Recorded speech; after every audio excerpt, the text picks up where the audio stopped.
మిత్రులారా నమస్కారం. చిట్యాల మండలంలోని అతిపెద్ద గ్రామ పంచాయతీ అయినటువంటి ఈ వెలిమినేడు గ్రామ పంచాయతీలో నేడు సర్పంచ్ ఎలక్షన్లు జరుగుతూ ఉన్నాయి. ఈ గ్రామ పంచాయతీకి సంబంధించినటువంటి అంతటి నరసింహ గౌడ్ ఇక్కడ ఉన్నటువంటి అన్ని కులాలకు సంబంధించినటువంటి అందరి బిడ్డగా అనునిత్యం తన కుటుంబంలో ఒక సభ్యునిలాగా అన్ని కులాలను మతం అనే భేదం లేకుండా కూడా అందరితో పాటు కలిసి తన ఇంట్లో ఏ సమస్య అయినా కూడా తన సమస్యగా భావించుకుంటూ ఇవాళ అనేక ఏళ్ల నుంచి కూడా ప్రజలకు సేవ చేయాలనే ఒక అవకాశం కోసం ఆయన కొట్లాడుకుంటూ ప్రజలతోటి ఉన్నటువంటి వ్యక్తి. ఇలా నరసింహన్న సర్పంచ్గా పోటీ చేస్తూ ఉన్నాడు, కాంగ్రెస్ పార్టీ అభ్యర్థిగా పోటీ చేస్తూ ఉన్నాడు. అన్న గుర్తు వచ్చేసి ఉంగరం గుర్తు. ఈ ఉంగరం గుర్తు మీరందరూ ఓట్లు వేసి అత్యధిక మెజార్టీ తోటి గెలిపించగలరని చెప్పేసి అన్నగారు కూడా ఆయన ప్రార్థన చేయడం జరుగుతూ ఉంది. మరి ఈ నరసింహ గౌడ్ గారు మరి ఏం చేస్తాడు, సర్పంచ్గా గెలిచిన తర్వాత ఏం చేద్దామని అనుకుంటుండు అన్ననైతే కొన్ని విషయాలు అడగడం కోసం అయితే మనం రావడం జరిగింది. అన్న నమస్కారం. అన్న నమస్తే అన్న. అన్న బాగున్నారా? బాగున్నా. మొత్తానికి అయితే ఆల్రెడీ సర్పంచ్ కళ అయితే మొహాలు అయితే కనిపిస్తున్నారా? థ్యాంక్ యూ అన్న. ఎందుకనంటే ఇలా మీరు కొత్తగా పరిచయం చేయాల్సిన అవసరం అయితే లేదు. ఇక్కడ ఉన్న జనాలకు కావచ్చు, ఎవరికైనా కూడా ఎన్నో ఏళ్ల నుంచి కూడా మీరు పోరాడుతున్నారు. పాపం ఏం పదవి లేకున్నా కూడా అందరికి సేవ చేసే గుణం, కులం మతం భేదం లేకుండా కూడా ఏ ఇంట్లోనైనా ఇటు బీసీలు కావచ్చు, రెడ్లు కావచ్చు, యాదవ్స్ కావచ్చు, సబ్బండ వర్గాలు, దళితులు కావచ్చు, మాలమాదిగలు కావచ్చు, అన్ని కులాలలో కూడా మీ పేరైతే గట్టిగా వినిపిస్తుంది ఈ ఊర్లో. అందరివాడు మా నరసింహన్న అని చెప్పేసి మాట్లాడుతున్నా, అంతటి నరసింహ గౌడు అందరివాడు అని చెప్పేసి వినిపిస్తుంది గట్టిగా. ముఖంలో అయితే కళ కనిపిస్తుందనా? ఈ నేపథ్యంలో మీరు సర్పంచ్గా గెలిస్తే అంటే ఈ ఊరికి ఏం చేద్దాం అనుకుంటున్నాను? అన్న, నేను గత 30 సంవత్సరాలుగా రాజకీయంలో ఉన్నా. కాకపోతే నేను ఎక్కడ పదవులు ఆశించలేదు. వచ్చిన పదవులు కూడా నేను వేరే వాళ్ళకి ఇచ్చిన తప్ప నేను తీసుకోలేదన్న. కారణం ఏంటంటే నేను నేర్చుకోవాలి. రాజకీయంలో ఒక పదవి ఎక్కాలంటే నేను నేర్చుకోవాలి. ఆ పదవికి న్యాయం చేయాలంటే నాకు తెలిసి ఉండాలి ప్రతి విషయం. ఆ ఒక్క ఉద్దేశంతోనే నేను ఇప్పటిదాకా ఎక్కడ పదవులు తీసుకోలేనా. నాకు వచ్చిన పదవులు కూడా వేరే వాళ్ళకి నేను త్యాగం చేసి ఇవ్వడం జరిగింది. ఇప్పుడు నన్ను మా వేముల వీరేష్ అన్న ఎమ్మెల్యే గారు నన్ను గుర్తించి ఈసారి నువ్వు ఒకసారి సర్పంచ్ చేస్తాను నాకు చెప్పడం, ఆయన నన్ను వెన్నుదట్టి ప్రోత్సహించడం, నేను ఇక్కడ ముందుకు వచ్చినన్నా. ఆయన యొక్క అడుగుజాడలో ఒక కమిట్మెంట్ ఉన్న లీడర్ మా ఎమ్మెల్యే గారు. కమిట్మెంట్, ఆయన ఒక మాట ఇచ్చిందంటే అది ఏదేమైనా పర్లే వెనకడుగేయకుండా ముందు నట్టే ఒక వ్యక్తి సారథ్యంలో పనిచేస్తున్నా అన్న. నేను వెలిమినేడు గ్రామంలో నేను గతంలోనే నాకు ఏ పదవులు లేకున్నా కనీసం ఒక ఇంట్లో ఒక పేదవారు చనిపోతే వాళ్ళకు నేను చిన్న సాయం, నా వంతు సాయం నేను చేసి వచ్చినన్నా. ఎవరికన్నా ఒక చిన్న ఇబ్బంది కలిగితే కూడా నా వంతు సాయం చేసిన, హాస్పిటల్స్ కానీ ఏదైనా ప్రాబ్లమ్స్ వచ్చినప్పుడు చేసినన్నా. ఇంకో విషయం ఏంటంటే కరోనా టైంలో కూడా నేను చాలా వరకు ఎవ్వరు సాహసం చేయని. అవును, ఇది బాగా వినిపిస్తుంది. కరోనా టైంలో ఈ గ్రామంలో చాలా కుటుంబాలను కూడా ఆదుకున్నాడు నరసింహ. అవునన్నా, నేను కరోనా టైంలో భయపడలేనా. నేను ప్రతి ఇంటికి పోయినా. నేను పోలేని ఒక హాస్పిటల్ ఉంటే మాత్రం ప్రతిరోజు ఫోన్ చేసి మీకేం కాదు, ధైర్యంగా ఉండండి, మీకు ధైర్యం పోవడం వల్లే మీరు చనిపోతారు తప్ప కరోనాతో చనిపోరు అని నేను ప్రతి ఒక్కరికి మోటివేషన్ చేయడం జరిగిందన్న. ఎవరైనా చనిపోతే కూడా నేను సాగుదాకా పోవడం, వాళ్ళకు ధైర్యం చెప్పడం, వాళ్ళకి ఏదైనా ఆర్థికమైన సహాయం చేయడం. ఊళ్ళో కూడా ఏదన్నా ఇప్పుడు అంగన్వాడీ వాళ్ళు కానీ, ఆశా వర్కర్లు కానీ, పోలీస్ వ్యవస్థకు కానీ, ప్రతి సంస్థకు ఆ కరోనా అప్పుడు నేను అనునిత్యం వెనుకంగా ఉన్నాను. ప్రతి కార్యక్రమాల్లో చేసిన. నేను పదవిలో లేను, అయినా నా సేవా కార్యక్రమాలు నడుస్తున్నాయి సొంతంగా. నా సొంతం. ఎందుకంటే మా అమ్మ నాయన నాకు ఇచ్చిన ఆశీర్వాదం, మా భార్య అంతటి బాధ్యత గారు, ఆమె నేనేది చేసినా నా ఎన్ను తట్టి ఉండడం. ఇంకొక విషయం, మనం ఒక టాపిక్ మాట్లాడదాం. గతంలో కూడా మీరు సర్పంచ్గా పోటీ చేశారు, కొన్ని ఓట్లతోటి ఓడిపోవడం జరిగింది. అప్పుడు బాధపడరా? లేదన్నా, నేను ఏంటంటే అప్పుడు ఇండిపెండెంట్గా పోటీ చేసినా. నాకు తెలుసు ఫస్టే అంటే ఎట్లా అంటే మనం కొన్ని కళలతో ఒక లక్ష్యంతో పోటీ చేస్తాం. అంటే ప్రజలకు సేవ చేయాలి, మా వెలిమినేడు ప్రజలకు సేవ చేయాలి అనే ఉద్దేశంతో మీరు పోటీ చేశారు. అంటే ఆ అవకాశం మిస్ అయ్యేసరికి, అంటే వేరే వాళ్ళు గెలిచేసరికి ఆ క్షణంలో కొద్దిగా బాధపడటం? లేదన్నా, నేను ఎప్పుడు బాధపడను. ఎందుకంటే నేను అప్పటికి ఇంకా నేర్చుకోలేదేమో. ఇంకా అసలు నేను పార్టీ, నాకు ఎక్కడ పార్టీ సపోర్టింగ్ లేదు. ఫస్ట్ నేనేమనుకున్నా అంటే ఒకసారి అందరినీ భుజాన మోసిన, నన్ను నేను భుజాన మోసుకుంటే ఎట్లుంటుందో చూద్దాం, ఒక్కసారి ఊళ్ళోకి వెళ్దాం, ప్రజాక్షేత్రంలోకి వెళ్తే నాకు తెలుస్తుంది అని నేను అట్లా ధైర్యం చేసి ప్రజాక్షేత్రంలోకి వెళ్ళడం వల్ల నాకు ఈ ధైర్యం వచ్చిందన్న. నేను 100% ఊరి సేవ కోసమే, ఒక ఊరి ఆత్మీయునిగా. ఇప్పుడు ఇంతెందుకన్నా, నేను పదవి లేకున్నప్పుడే నేను చేసే కార్యక్రమాలు చాలా చూసారు. అసలు ఈ ఊళ్ళో ఎందరో కోటీశ్వర్లు ఉన్నారు, ఎందరో సీటెక్కి సంపాదించుకొని పోయినారు. ఇంతవరకు ఒక్కరు కూడా ఒక రూపాయి ఊరు కోసం పెట్టిన వాళ్ళు లేరన్నా. మనం నా సొంతం ఒక 10 రూపాయలు సంపాదిస్తే అలాగే ఒక 2 రూపాయి ఖర్చు చేసే గుణం నాకుంది. నేను అదే విధంగా పోతున్నా. నాకు ఎక్కడ కూడా సంపాదించుకోవాలనే ఆశ లేదన్నా. ఎందుకంటే నా పిల్లల పెళ్ళిళ్ళైనా నాకు ప్రశాంతంగా ఉన్నా. కాకపోతే ఒకసారి ఊరిని ఇంతమంది సర్పంచులు చేసిన దానికి నేను భిన్నంగా, అంటే సర్పంచ్ అంటే ఎన్ని పనులు చేయొచ్చా, ఊరిని ఇంత మంచి డెవలప్ చేయొచ్చా అనే ఒక ముఖ్య ఉద్దేశంతో నేను ఈ సర్పంచ్ ఎక్కాలని, కానీ నాకు వేరే ఆలోచన ఎక్కడ లేదు. మీరు చెప్పారు, మీరు మీరు సర్పంచ్గా వస్తే ఏం చేస్తారని అడిగారు. అందుకు వచ్చారు. ఏముందండి, ఇప్పుడు నేను రాకముందే నా కార్యక్రమాలు నేను చేస్తున్నా, ప్రతి కార్యక్రమంలో ముందుంటున్నా, ప్రతి సమస్యల ముందుండి సెట్ చేసి ఇద్దరిని శాంతపరిచి మొత్తం సెట్ చేస్తున్నా. ఇంకోటి, ఇప్పుడు ఊళ్ళో సమస్యలు ఉన్నాయన్నా, ఏ సర్పంచ్ చేసినా కొన్ని సమస్యలు ఉంటూనే ఉంటాయి. అవి కామన్, అందరు చేసిపోయారు, వాళ్ళని నేను తప్పుపట్టను. ఎవరు సాధ్యమైనంత వరకు వాళ్ళు చేసారు. కాకపోతే నేనేందనుకుంటున్నట్టన్నా, మన వెల్మినేడు గ్రామంలో డ్రైనేజ్ వ్యవస్థ చాలా అధ్వానంగా ఉందన్న. అది మొత్తం అంతర్గత డ్రైనేజ్ చేసి సెట్ చేసి ప్రతి బజారు కూడా సీసీ రోడ్ని వేపియాలని ఒక ముఖ్య ఉద్దేశంతో ఉన్నా. ఇంకో విషయం ఏంటంటే, మా గ్రామంలో ఈ కోతుల బెడద అధికంగా ఉందన్న. బయటికి ఆడవాళ్ళు వెళ్తే పాపం వాళ్ళు చాలా మందిని కరవడం జరిగినాయి, చీరలు చింపడం జరిగినాయి. వాళ్ళు బయటికి వెళ్ళాలంటే భయపడుతున్నారు. అసలు బావుల కాడికి పోవాలంటే కూడా దారులలో మొత్తం కోతులు నిండిపోయి వాళ్ళు పోలేని పరిస్థితి. ఇండ్లు కూడా ఎప్పుడు తలుపులు పెట్టుకుని ఉండడం కాడికి వచ్చింది పరిస్థితి. అదైతే చాలా ఇబ్బందికరమైన విషయం ఉందన్న. నేను ఏమనుకుంటున్నానంటే, ఇన్ని కార్యక్రమాలు చేసినాను, ఆ కోతులు అనేది పెద్ద సమస్య ఇక్కడ. నేను గతంలోనే చేద్దాం అనుకున్నా. ఇప్పుడు మాత్రం నేను సర్పంచ్గా నిలబడ్డా కన్నా నన్ను నా ప్రజలు ఆశీర్వదిస్తారని నాకు నమ్మకం ఉంది. నన్ను సీటు మీద కూర్చోబెడతారని కూడా నమ్మకం ఉంది. ఎందుకంటే వాళ్ళ ప్రేమ నాకు అట్లా అవుపడుతుంది. ఇంటికి పోతుంటే 100% వాళ్ళ ప్రేమ నేను నాకు వాళ్ళ ప్రేమ చూస్తుంటే నాకు కొద్దిగా నీళ్ళు వస్తున్నాయి, తెలిసిపోతుంది. నా కళ్ళకు నీళ్ళు వస్తాయి. ఇంత ప్రేమ ఉందా నా మీద అనే భావన నాకు కలుగుతుంది. నేను ఏం చేద్దాం అనుకుంటున్నాను అంటే, నేను గెలిచిన ఒక 2 నెలలలోపే ఊళ్ళో కోతులు లేకుండా చేద్దాం అనుకుంటున్నా, నా సొంత నిధులతోనే. ఎందుకంటే దానికి గవర్నమెంట్ నిధులు పెట్టరాదు, ఎలాంటి నిధులు రావు. ఎంత నేను చేస్తున్నా ఇందులో ఇదొకటి నా ఊరు కోసమే కదా. సొంతంగా ఏదేమైనా కూడా సొంత డబ్బులతో కోతులు లేకుండా సొంత బద్దులతో ఫస్ట్ చేసే పని అదే అన్న. ఎందుకంటే అది ప్రభుత్వం నిధులు ఉండేది, గ్రామ పంచాయతీ నిధులు తీయరాదు. అది నాకు తెలుసు. నేను గతంలో నాకు అనుభవం ఉంది గ్రామ పంచాయతీ. ఎందుకంటే గతంలో సర్పంచ్ కింద నేను పని చేసిన, అంత చేసిన కాబట్టి నాకు తెలుసు అన్న. కాబట్టి ఆ కోతులను లేకుండా చేసే కార్యక్రమంలో నేను మొదటిగా 2 నెలలలోపు అది తీసుకుంటాను. నా సొంతం ఏమన్నా కానీ నేను ఎంత చేయని ఏమన్నా చేయని నా ఊరి ప్రజల కోసం కోతులు లేకుండా చేస్తా. ఇంకా మేజర్ ఇష్యూస్ అంటే ఇంకోటన్నా, నా సొంతంగానే గవర్నమెంట్ నేను తర్వాత చెప్తా. నేను నిర్ణయం తీసుకుంది ఏంటంటే, మా భార్య ఉండి మన ఊళ్ళో హాస్పిటల్ ఉంది, కానీ అది చిన్న హాస్పిటల్. ఎవరికైనా సడన్గా ఆపద వస్తే చాలా ఇబ్బంది పడుతున్నారు వాళ్ళు. మనం మీ అమ్మ నాయన పేరు మీద ఒక అంబులెన్స్ కొనిద్దామేందని గతంలో కూడా చెప్పింది.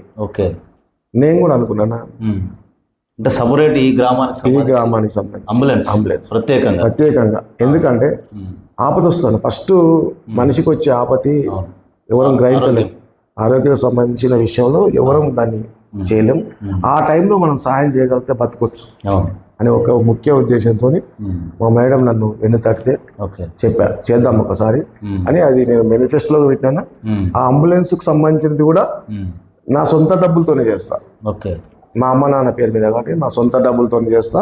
గ్రామ పంచాయతీ ఆధీనంలో ఉంచుతా. ఎవరికి ఏ ఆపద వచ్చినా తీసుకుపోవడానికి నేను రెడీగా ఉంచుతా. నేను ఈ 5 ఏళ్ల కాలంలో ఆ గ్రామ పంచాయతీ ఆధీనంలో వస్తే నెక్స్ట్ 5 ఏళ్ళలో కూడా అక్కడే ఉంటుంది. ఓట్లు వేసిన వాళ్ళకే పెడతావా, అందుబాటులో అంబులెన్స్ అందరికి పెడతావా?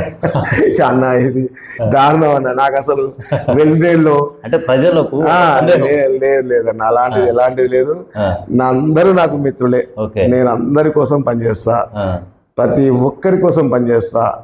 ఓట్లది ఏముందన్న, ఇలా ఓట్లు వస్తాయి పోతాయి, మనం పుట్టినాం, నా వంతుగా నేను ఏమైనా చేయాలా, నా అదృష్టం ఉంటే రేపు సీట్ ఎక్కుతాం. అది పెద్ద గొప్ప కాదు నాకు. అలాంటి ఎన్నో వదులుకున్నా నేను, నాకు వచ్చినాయే వదులుకున్నా. ఈ నా ఊరు కోసం చేయాలని ఒక తపన ఉంది నాకు. ఆ తపన నేను నెరవేర్చుకోవాలి. అది కూడా అన్న, నేను అంబులెన్స్ కూడా ఏంటంటే ఒక 6 నెలల్లో నేను ఎక్కిన 6 నెలల్లో నేను అంబులెన్స్ ప్రొవైడ్ చేస్తా ఊళ్ళో. ఇంకోటి అన్న, అది కూడా నా సొంతమే. ఈ ఊళ్ళో చనిపోతురు కన్నా చాలా డబ్బులు పెట్టవలసి వస్తుంది శ్మశాన వాటికి తీసుకెళ్తానికి, స్వర్గపురి రథానికి. నేను గతంలో కూడా అనుకున్నా చేద్దాం ఇంకోటి. అది కూడా మనిషికి పుట్టుకెంతో చావంతే. పుట్టినోనికి బాధ వస్తే అంబులెన్స్, సచ్చినోనికి తీసుకుపోవడానికి శ్మశాన వాటికకు స్వర్గపురి రథం. ఈ రథాన్ని కూడా నేను గ్రామ పంచాయతీ ప్రొవైడ్ చేద్దాం అనుకుంటున్నా. ఎవరికి అందరికి వెల్మినేడు గ్రామానికి అందుబాటులో ఉంచి, ఒకటి సాగు బతుకుల మధ్యన ఉండాలని కాపాడడానికి ఒకటి, చచ్చిన తర్వాత చేర్చడానికి ఇంకోటి, ఈ 2 నా ఉండాలని ఒక ఉందన్నా. నేను సంపాదించుకొని ఆశ పెట్టుకునే వ్యక్తిని నేను కాదు. ఖర్చు పెట్టాలనే ఒక ముఖ్య ఉద్దేశంతో ఉన్నా. ఖర్చు పెట్టేది నా ప్రజలకు అందాలి, నా ప్రజలు సంతోషంగా ఉండాలి అనే ఒక ముఖ్య ఉద్దేశంతో స్వర్గపురి రథం కూడా నేను నా సొంత ఖర్చులతోని, అది ఒక టైం పట్టవచ్చు 1 year లోపు. ఎందుకంటే ఒకేసారి నేను మొత్తం చేయాలంటే కొద్దిగా ఇబ్బంది ఉంటుందన్న. నేను ఈ 1 year లోపు అది కూడా నేను ప్రొవైడ్ చేస్తాను, మీకు హామీ ఇస్తున్నా. మా గ్రామ ప్రజలకు మీ ద్వారా నేను తెలియజేస్తున్నా. వినండి ప్రజలారా, మీకే ఒక స్వర్గపురి వాహనం అంబులెన్స్ అన్న చెప్తున్నాడు. నేను మీ ద్వారా మా గ్రామం, నా ఆత్మీయ, నా గ్రామ కుటుంబ సభ్యులందరికీ నేను తెలియజేస్తున్నా. ఎలాంటిది కుల మత భేదాలు లేకుండా, మీరన్నారు ఇందాక మీ ఊళ్ళకే వెళ్తారా అని, లేదన్న వాళ్ళు ఎంత పేదోళ్ళైనా ఏ పార్టీ కానీ, ఈ పార్టీలు ఏముందన్న ఇలా వస్తుంటాయి పోతుంటాయి. మన దగ్గర మంచితనం ఉండాలి. ఆ మంచితనం నేర్చుకున్నా నేను. అన్ని విధాలా నేను ఊరికి సహాయం చేయడానికి సిద్ధంగా ఉన్నా. ఇవైతే నా సొంత నిధులతో చేద్దాం అనుకున్నా. ఇంకోటి ఏంటంటే గవర్నమెంట్ ద్వారా మనకు కూడా తెచ్చుకోవాలి కదా. మనకు ప్రభుత్వం ఉందన్న. బయటి పార్టీ వాళ్ళు అంటారు మేము అది చేస్తాం ఇది చేస్తాం అంటారు. ఎలా చేస్తారన్న? ఇక్కడ కాంగ్రెస్ పార్టీ ప్రభుత్వం ఉంది, అధికారంలో ఉంది. రేవంత్ రెడ్డి గారు ముఖ్యమంత్రి ఉన్నారు, కోమటిరెడ్డి వెంకరెడ్డి గారు మంత్రి ఉన్నారు, మా ఎమ్మెల్యే టైగర్ వేముల వీరేశం గారు ఉన్నారు. వీళ్ళందరినీ పెట్టుకొని ఎవరో నేను చేస్తాను పోతే వీళ్ళ వాళ్ళకి సంబంధించిన సర్పంచ్ ఉంటేనే కన్నా ఈ ఊరు డెవలప్ అయ్యేది. వేరే వాళ్ళు ఉంటే ఎలా డెవలప్ అవుతుంది? ఈ ఊరు ఎప్పుడు కూడా ఏంటంటే ఉండడం డెవలప్ ఆగిపోయింది అన్న వెల్మినేడు. నిజంగా చెప్పాలంటే ఎంతసేపు బయట ఒక పార్టీ ఉండడం, ఇక్కడ ఒకటి ఉండడం, అలాంటి ఇబ్బందులు జరిగినాయి. ఈసారి అలా జరగకుండా మా వెల్మినేడు గ్రామ ప్రజలు మంచి నిర్ణయానికి వచ్చిరన్న. వాళ్ళ ఆశీర్వాదం నాకు 100% దొరుకుతుందని నేను భావిస్తున్నా. అయితే మనం ఏంటంటే ఫస్ట్ అభివృద్ధి కార్యక్రమంలోకి వెళ్తే, మన వెంకరెడ్డి గారు ఉన్నారు, ఇప్పుడు అతను రోడ్డు భవనాల శాఖ మంత్రి, మంచి వ్యక్తి. అతను ఎప్పుడు మనం పిలిస్తే వచ్చే మనిషి. ఆయనకు ఎక్కడ కూడా నేను మంత్రి అనే గర్వం కూడా లేదు. నాకు తక్కువ పరిచయం ఉన్నా కూడా నేను దూరం నుంచి చూసిన చాలా ఉంది. కాబట్టి మా ఎమ్మెల్యే గారి ఆధ్వర్యంలో అతన్ని ఒకసారి ఊళ్ళకి తీసుకొచ్చి మన ఈ 2 రోజులను నేను ఆమోదం చేసుకోవడానికి కోసం ప్రయత్నం చేస్తున్నా. ఏ రోడ్లు? ఎల్లంకి నుంచి వెల్మినేడు అన్న. వెల్లంకి నుంచి వెల్మినేడు. సిరిపురం ఉంది కదా. అవును, సిరిపురం సిరిపురం నుంచి ఒకటి మళ్ళీ వెల్మినేడు. ఎల్లంకి నుంచి వెల్మినేడు, సిరిపురం నుంచి వెల్మినేడు. ఈ 2 పెద్ద రోడ్లు అన్న. ఎప్పుడో లింక్ రోడ్స్ ఇవి. ఆ ఊర్లకు మళ్ళీ అవి రావణపేట కలుస్తాయి, ఇటు చౌటుపల్లికి కూడా కలుస్తాయి. మనకు చౌటుపల్లికి వెళ్ళొచ్చు, అక్కడి నుంచి ఇటు ఒలిగొండకి వెళ్ళొచ్చు, ఇటు రావణపేటకి వెళ్ళొచ్చు, మళ్ళీ చిట్టాలకి వెళ్ళొచ్చు. మళ్ళీ డిస్టెన్స్ తగ్గుతుంది మనకు ఆ రోడ్ల వల్ల వెళ్ళడం వల్ల. ఆ రోడ్లని ఇంతవరకు నేను గతంలో 40 ఏళ్ళ నుంచి చూస్తున్నా, కానీ అవి ఎక్కడ కూడా డెవలప్ కాలేదన్న. ఈసారి నా అదృష్టం ఏంటంటే వెంకరెడ్డి గారు రోడ్డు భవనాల శాఖ మంత్రి ఉండడం నాకు ఒక మంచి అనిపిస్తుందన్న. అతని ద్వారా నేను సాధిస్తా, అవి ఖచ్చితంగా ఏపీయడానికి ప్రయత్నం చేస్తానా. ఇంకో విషయం అన్న, వెల్మినేడు గ్రామంలో మా యొక్క శ్మశాన వాటిక కూడా కొద్దిగా అక్కడ డంపింగ్ చేసి ఇబ్బందికరంగా ఉంది. అది కూడా దూరంగా చేయడానికి నేను ప్రయత్నం చేస్తున్నా. ఇంకోటి మనకున్న విషయాలలో మన సురకంటిగూడెం కూడా మంచి ఊరమే. అంటే గూడెం అంటే అది మా వెల్మినేడు కిందనే ఉంటుంది, అంత కలిసిపోయింది. అది కూడా రోడ్డు మా ఎమ్మెల్యే గారు శాంక్షన్ చేసిండు. చిన్న చిన్న ఇబ్బందుల వల్ల ఆగిపోయింది. అది కూడా సరి చేసి దాన్ని 65కి కలిపి క్లోజ్ చేయడానికి నేను ప్రయత్నం చేస్తున్నా. ఇక మా వెల్మినేడు గ్రామంలో డ్రైనేజ్ వ్యవస్థ ఒకటి, రోడ్ల వ్యవస్థ ఒకటి చాలా ఇబ్బంది ఉంది. అవన్నీ చేయడానికి నేను సిద్ధంగా ఉన్నా మా ప్రభుత్వంతో, మా ఎమ్మెల్యే గారి ఆధ్వర్యంలో. ఇంకా మనకు వచ్చేసి ఏమన్నా చిన్న చిన్న కమ్యూనిటీ హాల్ అన్న, ఎస్సీ ఎస్టీ కమ్యూనిటీ హాల్, మాదొకటి ఒడ్డరి సంఘం ఒకటి కమ్యూనిటీ హాల్ ఆగిపోయింది అన్నది మధ్యనే. అది కూడా మా ఎమ్మెల్యే గారి ద్వారా మంత్రి గారి దృష్టికి తీసుకెళ్ళి అది కూడా కంప్లీట్ చేద్దాం అనుకుంటున్నా. ఇక మిగతాదైతే ఈ చెరువులో ఉన్నాయన్న నీళ్ళ చెరువులు ఇవన్నీ, ఆ చెరువులకు ఏమైందంటే వాటర్ వచ్చింది కానీ లింక్స్ కాలువలు కొద్దిగా ఇబ్బందికరంగా ఆథరైజింగ్గా లేవు. ఏ విధంగా పడితే ఆడంగా తవ్వడం జరుగుతున్నాయి. దాన్ని గవర్నమెంట్ రూల్స్ ప్రకారం ఏడంగా ఉండాలని ఆడంగా ఉంచి దానికి తూములు ఏర్పాటు చేసి ఒక సిస్టంగా తయారు చేయించి మన టోటల్ వెల్మేడుకు వాటర్ సెట్ అయ్యడానికి ప్రయత్నం చేద్దామని అనుకుంటున్నాను. నాది ప్రయత్నం మాత్రం ఎక్కడ లోపం లేదు. వెల్మేడు గ్రామ అభివృద్ధి కోసం అహర్నిశలు నేను కృషి చేద్దాం అనుకుంటున్నా. నాకు వేరే వ్యాపకాలు లేవు, నాకైతే వేరే బిజినెస్ లేదు. నేను ఎక్కడ పోతుంది కాదు, ఈ ఊళ్ళోనే ఉంటా. ఈ ఊళ్ళోనే అర్ధరాత్రి తలుపు కొట్టినా లేస్తా. నా ప్రజల కోసం అర్ధరాత్రి కూడా లేస్తాను. నాకు ఎలాంటి ఇబ్బంది లేదు. నేను అట్టుగా రైతు బిడ్డని. నేను ఎట్లా నేను మిగతా వాళ్ళు ఉన్నారా మరి? లేరన్నా. అభ్యర్థులు మొన్న నామినేషన్ వేసినాడు వచ్చారు కన్నా, ఒక ఆయన రియల్ ఎస్టేట్ ఆయన వచ్చిండు. నేను ఎవరిని అభ్యర్థులను నేను అనదలుచుకోలేదు, ఎందుకంటే వాళ్ళతో నేను పోల్చుకోదలుచుకోరు. వాళ్ళు నాకు అంత అవసరం కూడా లేదు. ఇంకోటైనా ఒక అభ్యర్థి రియల్ ఎస్టేట్ అని వచ్చిండు. రియల్ ఎస్టేట్ ద్వారా వచ్చేదో నేను ఇక్కడ చేద్దాం, ఈ ఊరిని మొత్తం తీసుకెళ్దాం, నా చేతిలో పెట్టుకుందాం అనుకుంటున్నాడు. కానీ ఈ ఊరు చాలా తెలియకలదన్న, అలాంటి వారి చేతిలోకి పోనీయదు. ఆయన ఎన్ని డబ్బులు తెచ్చి చల్లినా ఇక్కడ కుదరదన్న. ఫస్ట్ ఆత్మీయత ముఖ్యం ఈ ఊరుకు. ఎన్ని ఎలక్షన్లు చూసినాను, ఆత్మీయత ఉంటేనే తీసుకుంటారు నీ దగ్గర డబ్బులు కూడా. నీ దగ్గర ఆత్మీయత లేకుండా రిజెక్ట్ చేస్తారు అనేది. ఇంకోటి ఇంకో అభ్యర్థి వచ్చేసి ఏంటంటే, గతంలో నేను జెండా పట్టిన ఆయన వెనకాల జే అని జెండా పట్టినప్పుడు నాకు పార్టీలు పెద్దగా అనుభవం లేవు. మన ఆయన ఉండే పొలిటికల్లో ఆ లీడర్ ఏమని ఉండే, ఆయన గతంలో 2 సార్లు నేను గెలిపించినాం. మేము ఫస్ట్ ఒకసారి గెలిపించినాం అన్న, మళ్ళీ కూడా ఇంకోసారి గెలిపించినాం. గెలిపిస్తే ఒక 2.5 ఏళ్ళు అట్లా ఉండి నాకు హైదరాబాద్లో నాకు వేరే పదవి వచ్చింది. నాకు ఈ వెల్మేడుతోని అవసరం లేదు అని చెప్పి ఇంకా 2.5 సంవత్సరాలు 2 సంవత్సరాలు మొత్తం మీద సుమారుగా బోర్డు ఉంటుంది అక్కడ, గ్రామ పంచాయతీ బోర్డు మీద అన్ని ఉంటాయి చూసుకోవచ్చు. అక్కడ ఉప సర్పంచ్ అని ఇంకో పెద్ద మనిషి ఉండే, ఆ పెద్ద మనిషికి ఇన్ఛార్జ్ సర్పంచ్ ఇచ్చి ఆ గతంలోనే నాకు వెల్మేడు వద్దని వెళ్ళిపోయాడు అన్న ఆ పెద్ద మనిషి. ఇప్పుడు 40 ఏళ్ళు ఆయన వెళ్ళిపోయి 40 ఏళ్ళు మా ఊరికి చుట్టంలాగా వస్తాడు, చుట్టం చూపులాగా వచ్చి పోతుంటాడు అంతే. ఇప్పుడు ఈ 40 ఏళ్ళు ఆ 40 ఏళ్ళు, ఇప్పుడు ఆయన 80 ఏళ్ళు. ఆయన నన్నే గుర్తుపట్టాడు ఫస్ట్. ఎవరో చెప్పాలి ఆయన అంతా కలిసి మంటే ఇప్పుడు పోటీ చేస్తున్నా వాడు తెలిసేమో. ఇప్పుడు తోపుని పోతుంటే ఈయన ఎవరంటే పలానా ఆయన కొడుకు, లేకపోతే పలాని ముసలాయన ఇలా ఆయన ఒక మనిషి ఉండాలి చెప్పడానికి. ఆ ఇల్లు తెలియదు, ఆయన తెలియదు. అలాంటి దుర్భరమైన పరిస్థితిలో ఇంకా నాకు కావాలి, ఇంకా ఈ ఊరు కాబట్టి నీకు 2 సార్లు ఇచ్చినాం మేము. 10 ఏళ్ళు నువ్వు కూర్చున్నావు, సిటీలో కూర్చోమంటే నాకు వద్దని వెళ్ళిపోయినావు మధ్యలో. అప్పుడే చేత కదన్నావు. ఇప్పుడు నీకు 80 ఏళ్ళు వచ్చినాయి, ఇంకా నీకెందుకు ఈ ఊరు? నువ్వు ముదిమతి ఎక్కున్నావు, నువ్వు నన్ను గుర్తుపట్టలేవు జర. అయితే పొద్దుకితే నిన్ను గ్రామ పంచాయతీ నీ ఇంట్లో నువ్వు ఉండవు. మొన్న నామినేషన్ వేసినాడే వచ్చినావు. నామినేషన్ వేసినాడు వచ్చి ఊక్సల్తానికి నీకు ఇల్లు దిక్కులేదు. ఈ వెల్మేళ్ళు నువ్వు ఇల్లేడు ఊపుతావు నువ్వు చెప్పు, నీ ఇల్లు ఊక్కుంటానికే పడబడి ఉంది. అది ఇదైతే నాకు చాలా విచిత్రమైన విషయం అన్న.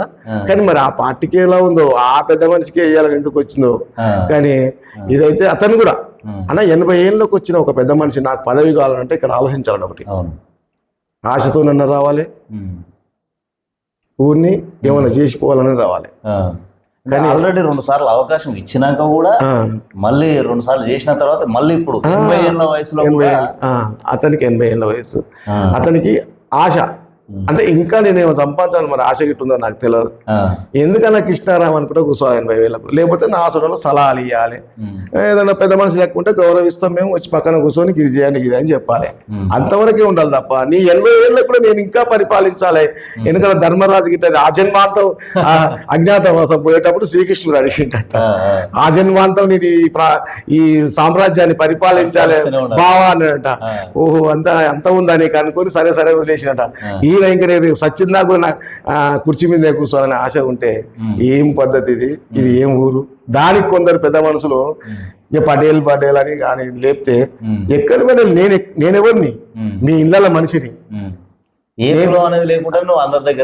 నేను అందరి మనిషిని, నాకు కులం ఎక్కడది అంటున్నా.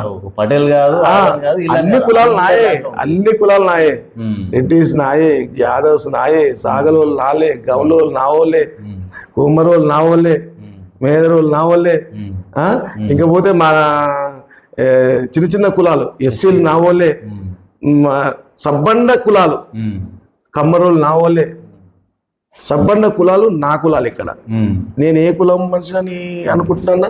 కొందరు అలా అంటే నేను చెప్పిన బాధ అనిపించింది. అన్నా నేను మీ అందరి మనిషిని, అందరి నరసింహని కాదు అందరి మనిషిని నేను.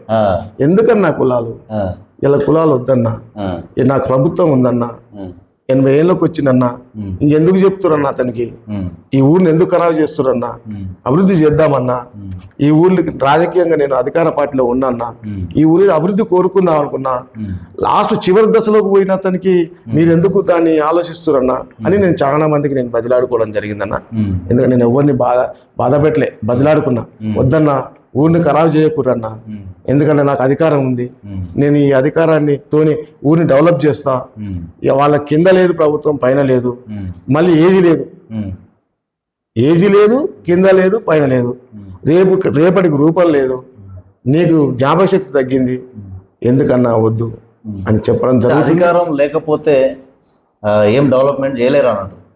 ఎలా అయితే అన్నా నేను అడుగుతున్నా, వచ్చే నిధులు ఎట్టుంటాయి, మా జనరల్గా వచ్చే నిధులు వస్తాయి తప్ప గవర్నమెంట్ ఉన్న ఎమ్మెల్యేలు కానీ ఎంపీలు కానీ మంత్రులు కానీ ఇవ్వాలంటే ఎలా ఇస్తారన్నా? వాళ్ళ మనిషిని కోల్పోగొట్టుకున్న తర్వాత వాళ్ళకు ఇంట్రెస్ట్ ఉంటుందా ఊరి మీద? నేను ఎందుకు ఇవ్వాలి, నా మనసుని గొడవగొట్టుకురు మీరు, మీకు ఇవ్వాల్సిన అవసరం ఏందనే ఫీల్. ఇది ఈ ఊరికి ఇచ్చే వాళ్ళు ఇంకో ఊరికి ఇచ్చుకుంటారు వాళ్ళు, డెవలప్మెంట్ అయిపోతుంది. ఈ ఊరికి ఇవ్వాలని రూల్ లేదు కదా, వాళ్ళ మనసులో ఉన్న కాడ ఇచ్చుకుంటారు, అంతే కదా. డెవలప్మెంట్ ఆపుకోవడం తప్ప ఏం లేదు. చదువుకున్న వాళ్ళు కూడా అన్న కొందరు, నేను ప్రత్యక్షంగా నాకు తెలిస్తే మాట్లాడినా, అన్న ఖరాబు చేయకూడదు ఊరిని, దయచేసి ప్లీజ్ ఈ కులాల కుమ్ములాటలు పెట్టకూడదు, నాకు నేను అందరి మనిషిని, నేను డెవలప్ చేస్తానికి వచ్చిన, నేను డెవలప్ చేయడానికి పోస్ట్ ఆఫీస్ కూడా వదులుకున్నాను, త్యాగం చేసిన. ఈ వలసవాదుల చేతిలో పెట్టొద్దు ఈ ఊరిని.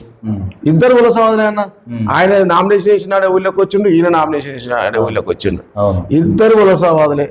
అయినా నేను వాళ్ళని ఏమనట్లే. ఈ వలసవాదుల చేతిలో పెడితే ఆయనకి ఇల్లు కూడా లేదు, అలా ఆ అమ్మాయి ఇల్లు ఉన్నట్టుంది, ఇంకా ఆయనకి ఇల్లు ఉంది కానీ వృక్షాలతో లేడు, మొత్తం బెచ్చలు లేచిపోయింది, పొద్దుగాల వచ్చి కోలగు నల్ల కూర్చోవాలి. ఇక మన వెలిమినేడు పెద్దది, ఇవి ఇంత పెద్ద వెలిమినేడిని తీసుకుపోయి ఊళ్ళో లేని వాళ్ళ చేతిలో పెడితే రేపు ఒక పంచాయతీ వస్తుంది అన్న, ఒక పోలీస్ స్టేషన్ల పైన వస్తుంది, రాత్రికి ఒక ఆపత పడుతుంది, పెద్ద మనిషి అవసరం ఉంటాడు, ఆయన హైదరాబాద్ ఉంటాడు, అప్పుడు రావడానికి 2 గంటలు పడుతుంది, అప్పటికి ఆయన పరిస్థితి విషమించిపోతుంది. ఏదో జరుగుతుంది అన్న, ఆ క్షణంలో ఉంటే ఆ మనిషి దాన్ని అక్కడికి చేసి కథం చేయగలుగుతాడు. కానీ ఆ క్షణాలు లేని మనిషి కోసం మనం ఎందుకన్నా ఇంత పెద్ద ఊరిని చేతిలో పెట్టవలసిన అవసరమా? ఈడ ఇల్లు ఉంది కాబట్టి వచ్చి తలుపు కొడతారు. 5 నిమిషాలు చాలు, ఈ ఊరు మొత్తాలు నేను ఎక్కడ పోవాలని 5 నిమిషాలు చాలు. నాకు ఒక ఫోన్ వస్తే బండి వేసుకుని 5 నిమిషాలు పోగలను, అర్ధ రాజైనా పోగలను. నాకు మీ ఇల్లు ఇన్నే కాబట్టి, గ్రామంలో కాబట్టి రాగలుగుతారు కూడా. ఒకవేళ పడుకున్నా కూడా తలుపు కొట్టి లేపగలుగుతారు. వాళ్ళకు ఫోన్లు చేస్తుంటే వాళ్ళు మంచిగా పడుకుంటే ఈ నుంచి పోవాలంటే ఎడబోతుంది అన్న. ఇది కాని సాధ్యం కాని పని అనేది. ఈ ఊరిని ఏదో మేము డస్ట్ పట్టిద్దాం, ఖరాబ్ చేద్దామని వచ్చారు తప్ప డెవలప్ చేయడానికి ఎక్కడ ఆలోచన లేదు వాళ్ళకు. ఎలా చేస్తారు? ఏం లేదు. ఆయనకు లేదు వెనకాల ప్రభుత్వం, ఈయనకు లేదు. నాకు ప్రభుత్వం ఉంది, దమ్ము ధైర్యం ఉంది, చేసే సత్తా ఉంది. ఈ ఊరిని అభివృద్ధి చేయడానికి నేను ఎల్లవేళ కృషి చేస్తాను. నిరంతరం నిద్రపోకుండా పనిచేయడానికి సిద్ధంగా ఉన్నాను నేనైతే. నేను ఈ ఊరిని డెవలప్ చేయాలి, వలసవాదుల చేతిలో పెట్టొద్దని ఒక ముఖ్య ఉద్దేశం, నా వెలిమినేడు తల్లిని వలసవాదుల చేతిలో పెట్టొద్దని ఒక ముఖ్య ఉద్దేశంతో రాజీనామా చేసిన. ఆ పోస్ట్ ఆఫీస్ కూడా 29 సంవత్సరాలు చేసినాను, ఎక్కడ రిమార్క్ లేకుండా చేసినా. ఎవరు కూడా నన్ను ఇంతవరకు అందులో ఏలు పెట్టినో లేరు, నన్ను తప్పు చేసిన వాళ్ళు లేరు. ప్రజలకు సేవ చేయాలని పోస్ట్ మ్యాన్ ఉద్యోగాన్ని కూడా మీరు రిజైన్ చేయడం ఇది నిజంగా చాలా గ్రేట్ అన్న. ఎందుకంటే దీని గురించి కూడా మీ గ్రామంలో చర్చ గట్టిగా వినిపిస్తుంది అన్న. ఎందుకంటే ప్రజలకు సేవ చేయడం కోసం ఇవాళ ఒకటి ఉంటే ఇంకోటి కావాలని కోరుకునే తత్వం ఉన్న వ్యక్తులు మీరు దాన్ని కూడా త్యాగం చేసి ప్రజల కోసం చేసి త్యాగం చేయడానికి ఒక్కటే కారణం అన్న. చూసిన ఒక దశలో నాకేమొద్దు ఈ పోస్ట్ ఆఫీస్ ఉంటే చాలనుకున్నాను నేను. అందరు ప్రజలందరూ నా కాడికి వస్తారు, వాళ్ళంతా ఆత్మీయతంగా ఉన్నారు అనుకున్నా. కానీ ఎప్పుడైతే వీళ్ళంతా ఈ వలసవాదులు నామినేషన్ వేసిన తర్వాత నా మనసు చెలించింది. ఈ ఊరిని ఈ వలసవాదుల చేతిలో పెడితే ఆగమవుతుంది, దిక్కులేని ఊరైతుంది, తండ్రి లేని ఊరైతుంది. దానికి నేనే కారకును, నేను తప్పు చేసిన అయితే అక్కడ. నువ్వు నిలబడి ఉంటే గెలుసు కదా, నువ్వు ఎంత సేవ చేస్తున్నావు ఊరికి, నువ్వెందుకు నిలవాలి అని ఆ ఊరు నన్ను ప్రశ్నిస్తుంది, బాధపడుతుంది. నా వెలిమినేడు గ్రామం నన్ను బాధపడుతుంది, నన్ను తిడుతుంది కూడా. ఎందుకంటే నువ్వు ఇంత నీకుంది, నీకు ఊళ్ళో ప్రజలలో ఉంది, అన్ని కార్యక్రమాలు చేస్తున్నావు, ఆపతికి వస్తున్నావు, సాపతికి వస్తున్నావు, పంచాయతీకి వస్తున్నావు, వాళ్ళ ఇంట్లో ఏ కడుపుని వచ్చినా వచ్చి నేను ఆదుకుంటున్నావు. అటువంటి మనిషి నిలబడకుండా ఈ హైదరాబాద్ వాళ్ళకి ఇచ్చి నువ్వు సపరేట్ కూకున్నావు అని నన్ను తిడుతుంది. నేను క్షమించలేని తప్పు చేసినట్టు అప్పుడు అనుకున్నా. నేను అప్పుడు ఆలోచించిన, నా తల్లి కోసం నేను ఏ త్యాగానికైనా సిద్ధంగా ఉన్నా. ఈ పోస్ట్ ఆఫీసు చేసిన 38 సార్లు అయినా అది నా దగ్గరే ఉంటుంది. ప్రభుత్వ సంస్థ అయినా నా మీద నమ్మకం ఉంది వాళ్ళకు. వ్యక్తి మారుతారు తప్ప అది అక్కడే ఉంటుంది. నేను ఇంకో ఆఫీస్ అరేంజ్ చేసి పెట్టిన దాకా అక్కడే ఉంటుంది. అది కూడా నేను అందరికి ప్రజల అందుబాటులోనే చేసి మొత్తం ఉదయం నుంచి పెన్షన్లు కానీ ఏ ఇచ్చినా ఉదయం నుంచి పంచిపెట్టడానికి నేను ఆ సజెషన్ చేసి నడిపిస్తాను. అదే ఆ సంస్థ నాది. నేను అక్కడ సీట్లు లేకున్నా కూడా నడిపించడానికి సిద్ధంగా ఉన్నాను నా ప్రజల కోసం. కానీ ఇలాంటి మంచి ఊరిని హైదరాబాద్ నుంచి వచ్చే వాళ్ళకు చేతిలో పెట్టొద్దని ఒక ముఖ్య ఉద్దేశంతో నేను రాజీనామా చేసిన. రాజీనామా చేసేటప్పుడు కూడా నాకు చాలా బాధ అనిపించింది. కానీ ఆ బాధ కంటే ఇది వలసవాదుల చేతిలో పడుతుంది ఊరు అని ఈ బాధ ఎక్కువైంది నాకు. నేను పడుకుంటే నిద్ర రావాలి ఒకరోజు మొత్తం. నాకు చాలా బాధ అనిపిస్తుంది. అసలు పడుకుంటే అసలు పోస్ట్ ఆఫీసా ఊరా తర్జన సంతకం పెట్టాలి. ఆ రోజు నేను రిజర్వేషన్ మీద సంతకం పెట్టాలి. పెట్టాలా వద్దా అని చాలా ఆలోచించిన, తర్జన పడి నేను ఎవరికి చెప్పలేను ఆ బాధ. లాస్ట్ ఒక నిర్ణయం తీసుకున్నా, నేను కాదు, నేను బతకడం ముఖ్యం కాదు, ఆ జీతం వస్తే నేను బతుకుతా, కానీ నాకు ఆ జీతం ముఖ్యం కాదు, ఇక నా ప్రజలే ముఖ్యం, నా వెల్మేడే ముఖ్యం అని అప్పుడు నిర్ణయం తీసుకొని అప్పటిదప్పుడు పోయి సంతకం పెట్టేసి వెళ్ళొచ్చాను. నా బాధ అప్పుడు చెప్పలేంది. ఎందుకంటే సరే ఏదన్నా జరిగేది అన్న, నా ఊరు ఖరాబ్ అవ్వద్దు, నా ఊరు బాగుపడాలని ఒక ముఖ్య ఉద్దేశం దిగినా. నాకు ఎలాంటి స్వార్థం లేదు. జీతం వదులుకున్నంటే నా ఊరిని ఖరాబ్ చేసుకోవద్దని ఉద్దేశంతో వెళ్ళినా. సరే ఏదన్నా కానీ అన్నా నా ఊరిని బాగుపరచుకోవడానికి సిద్ధంగా ఉన్నాను. నేను ఏదేమన్నా కానీ నా ఆస్తులు పోని నేను మొత్తం ప్రజలకే సేవ చేస్తా. నా పిల్లలు పెళ్ళిళ్ళు చేసినా నేను ప్రశాంతంగా ఉన్నా, నా ప్రజల కోసం ఏదైనా రెడీగా ఉన్నా, సిద్ధంగా ఉన్నానా. నేను సేవ చేస్తా, వాళ్ళకి అభివృద్ధి ప్రదంలో ఈ ఊరిని తీసుకుపోతానని నేను సిద్ధంగా ఉన్నానా.